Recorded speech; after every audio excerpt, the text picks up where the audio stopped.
Well, hello everyone. Welcome back to the reNotStumped podcast, the podcast that amplifies the voices of the limb loss and disabled communities one story at a time. I'm your host, Mike Bolland.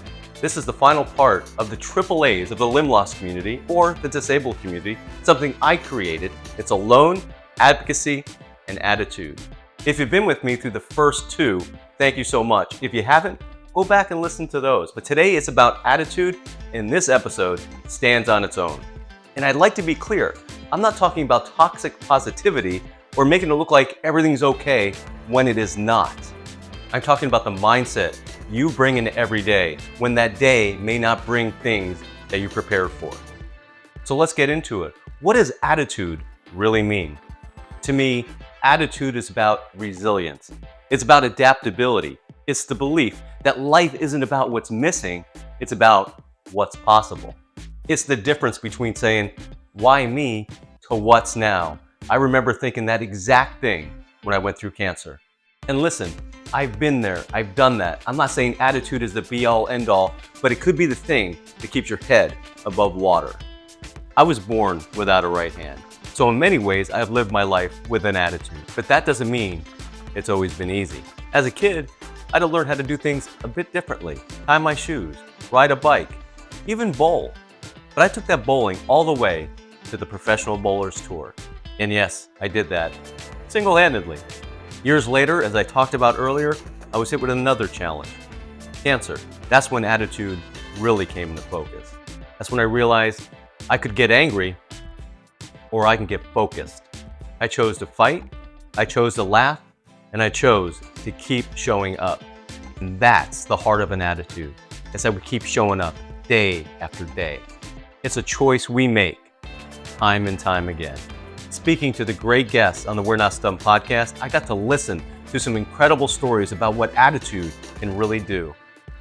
I interviewed Jessica Cox, the world's first armless pilot. And I've also interviewed John Lawson, who has no hands, yet has a great acting career. You hear their stories, and all the stories on the reNotStumped podcast, you realize one thing. They don't wait for their life to get easier. They always show up thinking their lives have purpose, their lives matter, and they have a lot of fight in them.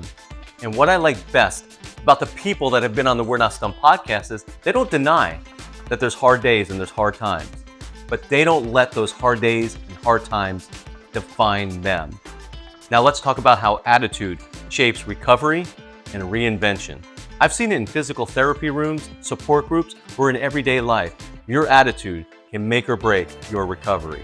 It's the difference between I can't, I can figure it out, from I'm broken to I'm built differently, from I lost something to I'm learning something new. No matter how advanced your prosthetic is, if your mindset is I'm done, then you are done.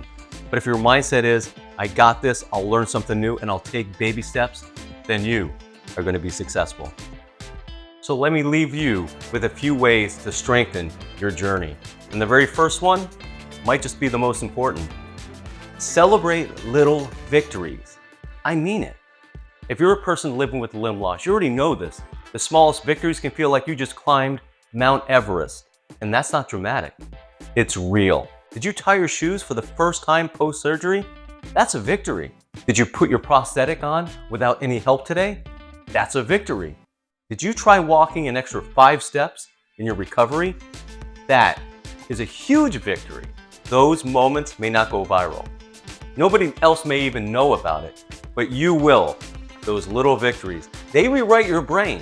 They make it go from, I can't to, maybe I got this to, I definitely got this. Little victories stack up.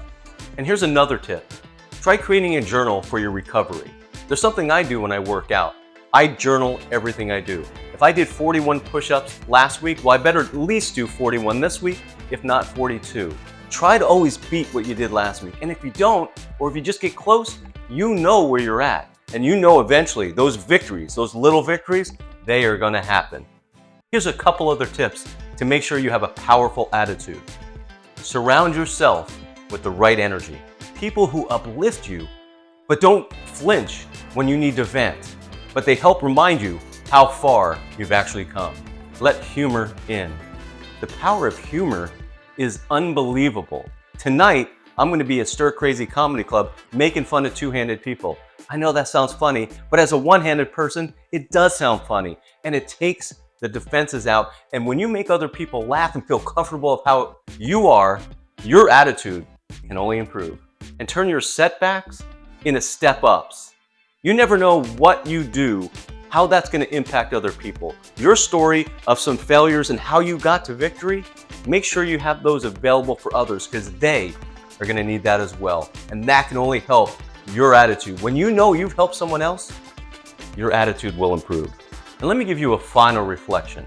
You don't get to choose your circumstances, but you get to choose your lens, your perspective, and your life. And of course, your attitude. If you take anything away from the AAAs of being in the disabled or limb loss community, let it be this: alone is temporary. Advocacy builds connection, and attitude is everything. Thank you for being with me during this series.